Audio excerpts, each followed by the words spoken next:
Dans cette vidéo, je vais voir avec toi comment faire pour bien gérer son argent et se créer un budget facilement en partant de zéro. Alors est-ce que tu es prêt? C'est parti!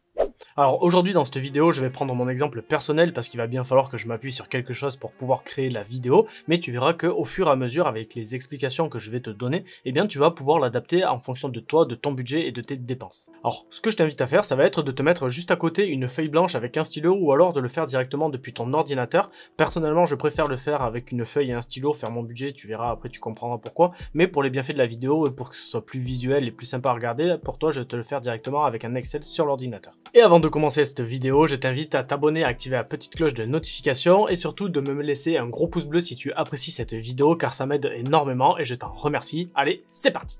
Alors la première chose que l'on va regarder lorsqu'on va essayer de se créer un budget, ça va être combien est-ce qu'on gagne d'argent tous les mois, parce que oui, aussi étonnant que cela puisse paraître, pour pouvoir dépenser de l'argent, eh bien il faut savoir combien on en gagne.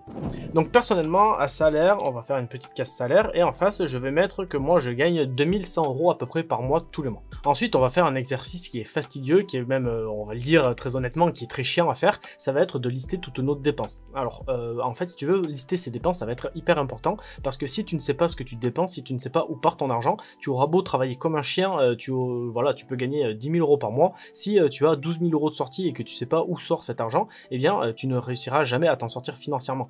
Donc le fait de connaître ces dépenses, ça va être vraiment super important. Donc ce que je vais faire moi, c'est que je vais me faire, hop, tu vois, une petite colonne dépenses, et là dans cette colonne, je vais y mettre toutes les dépenses que j'ai, qui me viennent en tête tout le mois, que je fais tous les mois, et ce que tu vas pouvoir faire, c'est juste à côté faire une estimation avant de pouvoir éplucher tes comptes et savoir combien est-ce que tu dépenses réellement. Donc cet exercice, personnellement, je l'ai fait sur 3 mois, sur le mois de janvier, le mois de décembre et le mois de novembre, même si le mois de décembre et de novembre sont un tout petit peu biaisés parce que j'ai fait mes cadeaux de Noël, etc. Et tu verras que j'ai même des enveloppes qui sont dédiées à ce genre de dépenses qui sont prévues, que je prévois à l'avance. Mais voilà, tu vas pouvoir faire ton petit tableau à toi de tes dépenses et on se retrouve tout de suite pour la fin du tableau.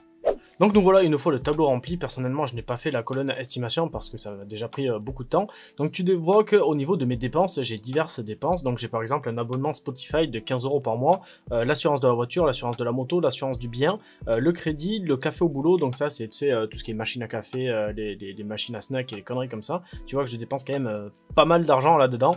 Les restaurants, Uber Eats, courses, EDF, mutuelle, téléphone, internet, Photoshop, cotisation, carte bleue. Donc je ne sais pas si tu as déjà commencé cette liste, mais n'hésite pas à l'ajouter et à t'inspirer de celle que je te donne, parce que voilà, il y a des petites choses comme ça, comme notamment la cotisation de la carte bleue, on n'y passe pas assez souvent. Moi je paye 7 € par mois, donc tu vois, je pensais que c'était 7 € par trimestre et en fait non, c'est 7 € par mois, donc il va falloir que j'en parle à mon banquier. Les différentes taxes foncières, les différents abonnements en fait que tu payes, toutes les choses que tu vas payer annuellement, qui tombent qu'une seule fois par an, c'est important de le mettre aussi là-dedans, donc essaye de bien penser à ça. Le coiffeur, la salle de sport, tout ce qui est cadeau, donc là par exemple c'était les cadeaux de Noël. Tout ce qui est ongles et cils pour mesdames, quand vous allez vous faire les ongles, vous faire les cils, je pense que vous avez plus ou moins tout un budget. Enfin pour celles qui le font, elles ont un budget mensuel qui est dédié à ça. Le loyer, tout ce qui est le tabac pour les fumeurs, tout ce qui est, voilà, j'ai marqué bar, donc alcool soirée, donc ça c'est quand tu achètes de l'alcool, que tu vas en soirée, que tu vas en discothèque ou les choses comme ça. Tout ce qui est loto, jeux à gratter, le shopping, tout ce qui est docteur, donc ça m'est arrivé au mois de novembre, tu vois, j'ai dû aller faire une IRM, enfin bon, bref, donc je l'ai mis là-dedans parce que c'est des dépenses qui peuvent tomber, et on verra juste après comment est-ce qu'on peut faire pour pouvoir contrer ces dépenses pour pas que ça nous flingue notre budget. L'essence, la boulangerie, parce que je vais relativement souvent m'acheter ma petite baguette de pain à la boulangerie, donc c'était important de les mettre, et tout ce qui est transport. Donc une fois que tu auras fait ça, tu auras quasiment à peu près toutes les dépenses que tu as tous les mois ou même une fois par an, c'est important de les mettre dedans. Si jamais tu es totalement perdu, j'aimerais bien faire une petite série de vidéos où je crée des budgets avec des personnes qui ne sont pas de mon budget, voir comment elles gèrent leur argent, etc. Donc si jamais tu es intéressé pour ça, pour que je te crée ton budget personnalisé, n'hésite pas à m'envoyer un message directement sur Instagram et on fera ça ensemble et tu verras que ce sera super.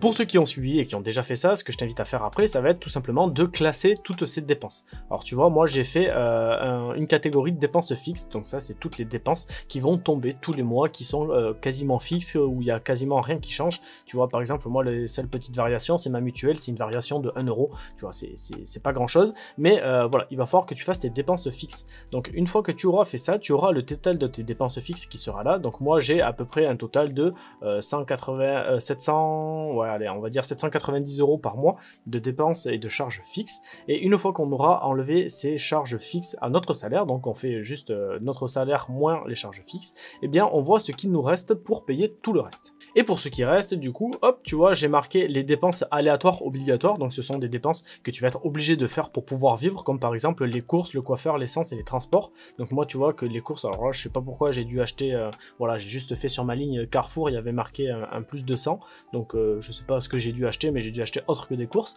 Mais voilà, ça te donne plus ou moins une idée de ce que tu dépenses. Le gros avantage de ça, c'est que déjà, je t'en ai pas parlé tout à l'heure, mais le fait de les trier comme ça, c'est que tu vas pouvoir essayer de voir si dans toutes ces dépenses fixes, tu vas pas pouvoir essayer par exemple de renégocier tes contrats, comme par exemple le contrat internet, le contrat téléphone, le contrat de la mutuelle ou les choses comme ça, pour essayer de payer un tout petit peu moins de dépenses fixes tous les mois pour pouvoir gagner un petit peu d'argent. Et voilà, ça te fait un petit plus comme ça, surtout qu'en plus, comme je te l'ai dit déjà dans une précédente vidéo, eh bien tous les opérateurs ils sont habitués à ce que les gens renégocient leurs contrats, donc c'est vraiment quelque chose qui peut être super bien à faire lorsque tu fais ton budget. Ça va être de regarder combien tu payes. Par exemple, moi tu vois là je paye 28 € d'internet, j'ai un pote qui en paye quasiment 40 alors qu'on a le même forfait internet, donc tu vois que ça peut valoir le coup d'appeler tes opérateurs pour essayer de faire baisser tes prix. Enfin bref, si tu veux d'autres astuces, je te mets une vidéo juste là où je t'ai déjà parlé de plein d'astuces pour pouvoir bien gérer ton argent, et on enchaîne tout de suite. Alors ensuite, ce qui va se passer, c'est qu'on va avoir le reste des dépenses obligatoires aléatoires.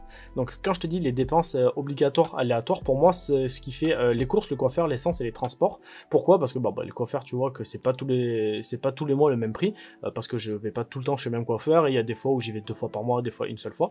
Bon, enfin bref, c'est des petites dépenses que tu es quand même obligé de faire, parce que il faut quand même aller chez le coiffeur de temps en temps.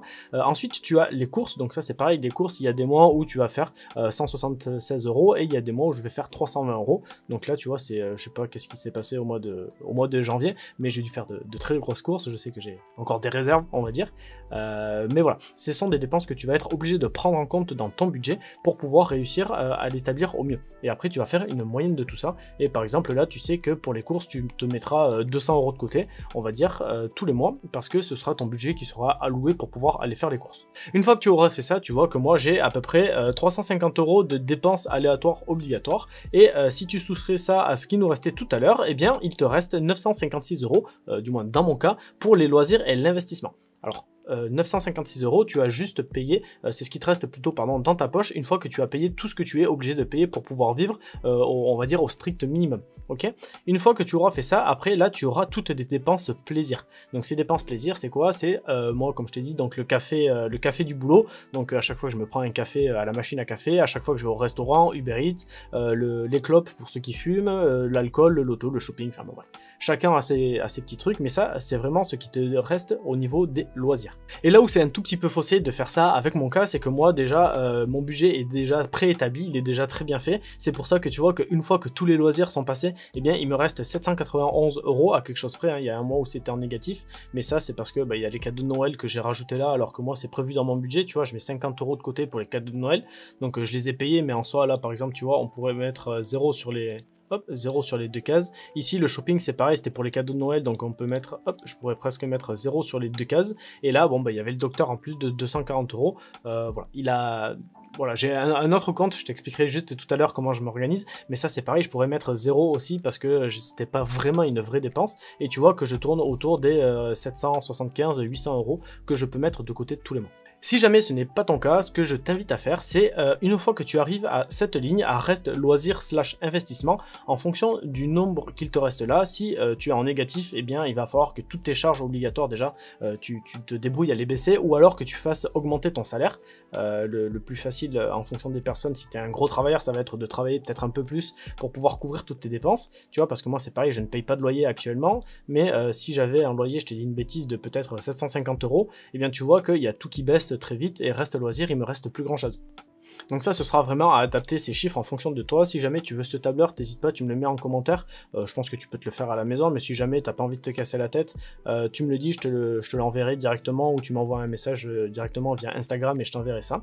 Mais voilà, donc il faut vraiment que tu regardes, une fois qu'il te reste loisirs et investissement. Ici, ce que je te conseille de faire, je te parlerai de petits tips juste après, ça va être à partir de ce niveau-là, de regarder pour pouvoir mettre de l'argent de côté ou pour pouvoir commencer à investir. Pourquoi? Parce que si cette poche, elle est trop faible, faible. Si par exemple à Reste Investir et Loisirs et Investissement par exemple, il te reste que 150 €, eh bien tu vois que tu n'as aucun loisir, tu n'as aucune vie qui est pris en compte dans ces sous, donc tu vas être obligé entre guillemets de dépenser ces 150 € pour du loisir et tu ne pourras pas mettre d'argent de côté. Par contre, si tu arrives à ce même niveau là, que tu as 950 € Reste et Loisirs à la fin du mois et que tu me dis ouais mais je fais que sortir, je vais tout le temps en boîte, je vais tout le temps au resto et il me reste plus rien pour économiser, eh bien il y aura une petite étape que tu vas pouvoir faire. Ça va être juste avant les dépenses ici, hop, on va le faire ensemble, tac, bouge pas, hop, ça va être de te créer une case par exemple épargne. Hop, tu te crées une classe épargne et là tu vas te dire ok, sur les 956 €, pour pas trop me brusquer, pour pas trop voilà, changer mes habitudes, ce que je peux faire c'est que je vais prendre 50 € que je vais mettre de côté tous les mois. Donc du coup ici il te restera, tac, donc on fait ça moins les 50, hop, il te restera 906 € pour tes loisirs, donc pour pouvoir payer ton Uber Eats, tes tabacs, etc. etc. Et c'est vraiment comme ça qu'il faut faire pour pouvoir créer un budget. C'est qu'une fois que tu as toutes tes charges obligatoires, ce qui reste, il va falloir que tu le dépenses entre les loisirs et aussi entre l'investissement et la bourse et l'économie, etc. Parce que si tu ne le fais pas, eh bien tout simplement tu vas être tenté de dépenser ces 956 € tous les mois. Personnellement, tu vois, c'est ce qui me reste. Et si j'avais pas mes comptes épargne et que je n'investissais pas, je pense que j'aurais une vie bien remplie, je me régalerais, j'irais tout le temps au restaurant, tu vois d'ailleurs que la poche restaurant elle est énorme, mais je ne mettrai pas d'argent de côté, et pour ça, pour pouvoir réussir à faire ça, je vais passer juste après aux petits tips que je vais te donner, qui vont pouvoir te permettre de réussir à économiser beaucoup d'argent. Donc pour les petits tips que je peux te donner maintenant, t'inquiète pas, ça va être très rapide. Le premier, ça va être, comme je te l'ai dit, ça va être d'épargner en début du mois et non pas à la fin du mois. Pourquoi? Tout simplement parce que lorsque tu investis ou que tu épargnes, tu t'en fais ce que tu veux de ton argent, au début du mois, et bien en fait au fur et à mesure du mois tu ne seras plus tenté d'utiliser cet argent. Si tu te dis par exemple il nous reste 950 € et ces 950 € je les laisse sur ma carte bleue et je mettrai de côté ce qui reste à la fin du mois, et bien normalement il te restera pas grand chose à la fin du mois. Par contre si tu as 950 € de budget que tu sais que tu peux utiliser et que tu te dis ok, et bien j'utilise peut-être 50 €, je les mets de côté dès maintenant, et bien tu sais que pour tout le mois qui te reste, il te restera 900 € pour pouvoir te faire plaisir, aller au restaurant, etc. Et ce sera beaucoup plus facile pour toi d'épargner comme ça, une fois que tu auras ta limite, plutôt que de laisser tout sur ta carte bleue, parce que là tu verras que tu n'épargneras rien du tout. Ensuite, le deuxième petit tip, ça va être de te créer des sous-comptes pour pouvoir avoir différents projets. Tu verras que ça t'aidera aussi beaucoup à épargner. Je vais te donner un exemple là, tu vois, hop, je vais juste me connecter à mon compte Boursorama, tac tac tac, et hop, je me souviens plus du code, hop. Et tu vas voir comment est-ce que moi je me gère, ou du moins comment je me gérais l'année dernière. Maintenant j'ai changé un peu, je fais avec un fichier Excel, mais c'est un petit peu plus compliqué. Mais en gros voilà, quand tu es sur ton compte Boursorama, ce que tu auras la possibilité de faire, tu vois, ça va être de te créer des comptes sur livret. Donc en fait ces comptes, tu peux les allouer à des projets que tu vas avoir. Donc par exemple moi, gros achat ou pépin, donc par exemple ça c'est quand je voulais, si je veux acheter un ordinateur, je mettais de l'argent dessus. Donc tu vois qu'il y a plus que 10 € parce que je n'utilise plus ces comptes. Je mets 200 €, donc tu vois ça c'est dans mon budget pour mes courses tous les mois. Et là tu vois, hop, j'ai rajouté ces 200 €, je vais vider les 66 qui restent comme ça, je sais que tous les mois je repars uniquement avec 200 €. Là tu vois, tu peux te mettre épargne investissement, tu peux te mettre un petit peu de sous pour ton épargne ou des choses comme ça, donc par exemple peut-être 50 €, moi je l'utilise pour autre chose, mais voilà. Donc charge obligatoire ici, si on reprend mon exemple personnel, si tu te souviens bien, j'avais, enfin je me souviens plus, même moi non plus, tac, voilà, j'ai 795 € de charge obligatoire. Et bien peut-être que sur ce compte tu vas mettre 800 € et dès que tu as une charge qui passe, que tu as un abonnement qui passe, qui était prélevé directement sur ton compte bancaire, et bien tu as juste à te faire des virements, et comme ça tu sais exactement au début du mois ce qui te reste sur ta carte bleue. Donc là si on faisait notre exemple que j'avais déjà tout fait, et bien j'aurais 110 € sur ma carte bleue, donc je sais que je peux utiliser ces 110 € parce que dans charge obligatoire, je sais que j'ai déjà tout qui est prévu pour pouvoir payer mes factures. Et le fait d'utiliser ce genre de compte, c'est vraiment top. Moi, ça m'a vraiment aidé à réussir à me créer un budget, parce qu'au début, j'avais pas de budget, j'ai laissé tout sur mon compte courant, et je t'avoue que je galère un petit peu, j'épargnais un petit peu sur mon livret A, mais c'était pas fou. Et le fait d'utiliser ces livrets, tu verras que c'est vraiment génial. Si jamais tu veux t'inscrire, eh bien j'ai un lien de parrainage que tu trouveras en description. Et si jamais tu veux pas t'inscrire avec un lien de parrainage, tu vas directement sur Boursorama, je pense que tu peux t'inscrire aussi comme ça. Mais vraiment, voilà, fais-le sur Boursorama ou sur une autre banque ou comme tu veux, mais le fait d'avoir ces genre de compte sur livret, de savoir exactement où tu en es tous les mois, eh bien pour moi ça n'a pas de prix parce que ça m'a énormément aidé et tu sais exactement où est-ce que tu en es tous les mois sans être perdu. Ensuite, le prochain tips que je vais pouvoir te donner, ça va être d'essayer de ne pas trop te restreindre. Alors pourquoi je te dis ça? Eh bien tout simplement parce que moi, eh bien j'ai mon budget qui est fait, j'ai mon budget qui est établi depuis déjà quelques années, depuis au moins 2 ans, je crois que je fais un budget comme ça où c'est tout carré, où c'est tout propre. Mais avant ça, si tu n'as pas de budget, si tu galères à mettre de l'argent de côté, ce que je te conseille, si tu fais ton budget et que tu vois que tu es comme moi à 950 € de reste pour le loisir et l'investissement, c'est ce que je te disais au début, mais juste une toute petite somme, peut-être 50 € ou 100 € de côté tous les mois. Et ne te mets pas directement 500 € de côté tous les mois parce que ce qui va se passer, c'est que si tu changes trop d'un coup tes habitudes de vie et que tu n'y es pas préparé, et bien en fait ça va être super compliqué, ça va être hyper frustrant pour toi, peut-être de ne plus aller au restaurant autant qu'avant ou de ne plus faire autant de shopping qu'avant, et ça c'est vraiment pas bon parce que il vaut mieux que tu épargnes des petites sommes sur une très longue période de temps où tu as l'esprit qui est zen, où tu es tranquille, plutôt que d'épargner beaucoup d'argent d'un coup et que tu fasses ça pendant 2, 3, 4, 5 mois et qu'au bout de 5 mois, et bien en fait tu pètes un plomb parce que t'en as plein le cul, parce que tu sors plus, parce que tu vis dans une grotte et ça ne te plaît pas du tout. Et bien ça, tu vois, c'est pas du tout la bonne méthode parce que tu vas tout claquer, tu vas faire n'importe quoi. Donc vraiment, la première chose, enfin une des premières choses à faire, ça va être quand tu veux faire des économies, c'est de ne pas trop mettre d'argent de côté. Ensuite, je vais aller très vite parce qu'on rentre un petit peu plus dans des règles de finances personnelles, mais il faut vraiment que tu fasses la différence entre un bon crédit et un mauvais crédit. Un bon crédit, en fait, c'est tout simplement un crédit qui va réussir, tu vas faire un crédit et ça va te rapporter de l'argent, et un mauvais crédit, ça va être tout simplement tout ce qui est crédit à la consommation pour acheter une télé, pour acheter, je sais pas, une voiture ou des choses comme ça qui ne te rapportent pas d'argent. Ça, il faut que tu essaies de le bannir au plus vite. Ensuite, tu auras la notion de cash flow, donc là, le cash flow, c'est hyper important à comprendre, mais bon, c'est pas vraiment dans le budget, j'aime bien en parler parce que c'est toujours top pour pouvoir augmenter un tout petit peu tes revenus. Un cash flow, c'est quoi? C'est tout simplement quelque chose qui te rapporte de l'argent. Si je te donne l'exemple d'un appartement, demain, tu achètes un appartement, tu as 500 € de crédit pour cet appartement. Si tu loues cet appartement 1500 €, eh bien tu auras 100 € de cash flow, c'est-à-dire du cash flow positif, c'est-à-dire tu auras 1000 € d'argent qui est dans ta poche une fois que tu as retiré ton crédit. Par contre, si tu loues cet appartement 300 €, eh bien tu as un cash flow qui est négatif, donc c'est-à-dire que c'est entre guillemets un mauvais achat parce que ça te fait perdre de l'argent tous les mois. Ensuite, on aura la notion d'actif et de passif, donc ça c'est à peu près pareil. Tu verras que lorsque tu as un cash flow positif, donc lorsque tu as quelque chose qui te fait gagner de l'argent, eh bien on dit que tu as acheté un actif, et lorsque tu as quelque chose avec un cash flow négatif, donc quelque chose qui te fait perdre de l'argent, eh bien on dit que tu as acheté un passif. Donc voilà, ça c'était des petites règles, on va dire, de bon sens au niveau des finances personnelles. Mais pour tout ce qui est budget, si je résume très rapidement, la première chose à faire, ça va être de savoir combien tu gagnes, donc ça je pense qu'on sait tous plus ou moins combien on gagne. Ensuite, ça va être de connaître toutes nos dépenses. Une fois qu'on aura fait la liste de toutes nos dépenses, ce qu'on peut faire, ça va être de regarder si on peut pas baisser des dépenses, si on peut pas renégocier des contrats, si on peut pas peut-être même annuler des contrats, parce que je sais qu'il y a des personnes qui ont des contrats qui filent, et au fur et à mesure des années, elles continuent à payer peut-être des assurances pour des téléphones ou des choses comme ça, donc ça c'est vraiment catastrophique. Et une fois que tu auras toutes ces dépenses, que tu les auras toutes tirées vers le bas, eh bien il te restera l'argent que tu peux utiliser ou pour épargner ou alors pour te faire plaisir. Et une fois que tu auras cet argent, tu pourras le diviser un petit peu comme tu veux. Je suis personne pour te dire qu'il faut que tu t'amuses plus, que tu aies plus de loisirs ou que tu en aies moins et que tu mettes plus d'argent de côté. Ça c'est vraiment à toi de le sentir, mais un conseil que je te donne, n'épargne pas trop, sauf si vraiment tu as un but très précis. N'épargne pas trop au début parce que ça peut vraiment te faire très mal, et voilà, ça va te faire péter un câble, et le but ça va être de tenir sur la durée. Ton budget il n'est pas fixe, n'hésite pas à, surtout si tu commences à le moduler un petit peu, peut-être qu'au début tu vas dire ok vas-y je vais attaquer avec peut-être 900 € de loisirs, et après tu vas dire ouais faire 900 € de loisirs en fait quand je fais un petit peu attention ça fait trop, donc je le descends à 800, puis je le descends à 700, etc.